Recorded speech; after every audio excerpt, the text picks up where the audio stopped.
Hi అండి. నేను మీ పావని. మన ఛానల్‌లో వీడియో అప్‌లోడ్ చేసి చాలా రోజులైపోయింది కదా! ఇవాళైతే బెంగుళూరులో ఉండే నెక్సస్ శాంతినికేతన్ మాల్‌కైతే వచ్చామండి.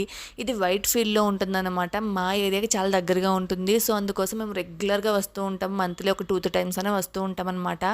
మాల్ అంటే ఏదో షాపింగ్ చేస్తామని కాదు. జస్ట్ టైమ్ పాస్ కోసం ఒక 2, 3 అవర్స్ స్పెండ్ చేసి వెళ్ళిపోతూ ఉంటాము. దీపావళి కదండీ! అందుకే ఫుల్‌గా డెకరేషన్ ఉంది. ఈ మంత్ అంతా ఫుల్ డెకరేషన్ ఉంటదన్నమాట. చాలా బాగుంది కదా! డెకరేషన్ అంతా కూడా ఆఫర్స్ కూడా రన్ అవుతూ ఉన్నాయి. సో, అన్ని ఆఫర్స్ ఉన్నా కానీ ఎంత పెద్ద మాల్స్‌లో మనం కొనేంత బడ్జెట్‌లో చాలా తక్కువ ఐటెమ్సే ఉంటాయన్నమాట. చూసారు కదా! చాలా చాలా మినీ మాల్స్ చాలా ఉంటాయి లోపల. టాప్ ఫ్లోర్ ఒక సైడ్ మొత్తం ఐమాక్స్ ఉంటుందండి. ఏదో ఒక మూవీస్ రన్ అవుతూనే ఉంటాయన్నమాట. కిందన కూడా ఏదో ఒక యాక్టివిటీ జరుగుతూనే ఉంటుందండి. పిల్లలకి, పెద్దలకి ఏదో చిన్న చిన్న యాక్టివిటీస్ చేసి ప్రైజెస్ ఇస్తూ ఉంటారు. అలాగే పైన టాప్ ఫ్లోర్ ఒక సైడ్ మొత్తం ఫుడ్ కోర్ట్ ఉంటుందండి. ఫుడ్ కోర్ట్ అయితే చాలా పెద్దదనమాట.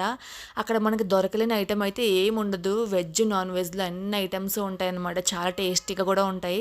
ప్రైజెస్ అయితే బయటతో పోలిస్తే కొంచెం ప్రైస్ ఎక్కువగానే ఉంటాయి కానీ టేస్ట్, క్వాలిటీ మాత్రం చాలా బావుంటుందన్నమాట. మేము ఈ మాల్‌కొచ్చినప్పుడల్లా ఏదో ఒక ఐటెమ్ తింటూనే ఉంటాం. మోస్ట్ అక్కడ ఉన్న ఐటెమ్స్ అన్నీ చాలా వరకు టేస్ట్ చేశామన్నమాట. ఇవాళైతే డామినోస్ పిజ్జా అయితే ఆర్డర్ పెట్టుకున్నామండి. లావా పన్నీర్ పిజ్జా అనమాట. సో, వాళ్ళు సాటర్‌డే అవ్వడం వల్ల మేము పన్నీర్ పిజ్జా ఆర్డర్ పెట్టుకున్నాము. ఫస్ట్ టైం తింటున్నామనమాట. డామినోస్ అనేవి చాలా రోజులైంది క్లోజ్ చేసి ఈ మధ్యే ఓపెన్ చేశారు. పిజ్జా ఆర్డర్ పెట్టుకున్నాము. చాలా టేస్టీగా ఉంది. మంచిగా తిన్నామనమాట. వేడి వేడిగా ఉంది. మీరు కూడా డెఫినెట్‌గా ట్రై చేయండి. చాలా కొత్తగా ఉంది. Thanks for watching.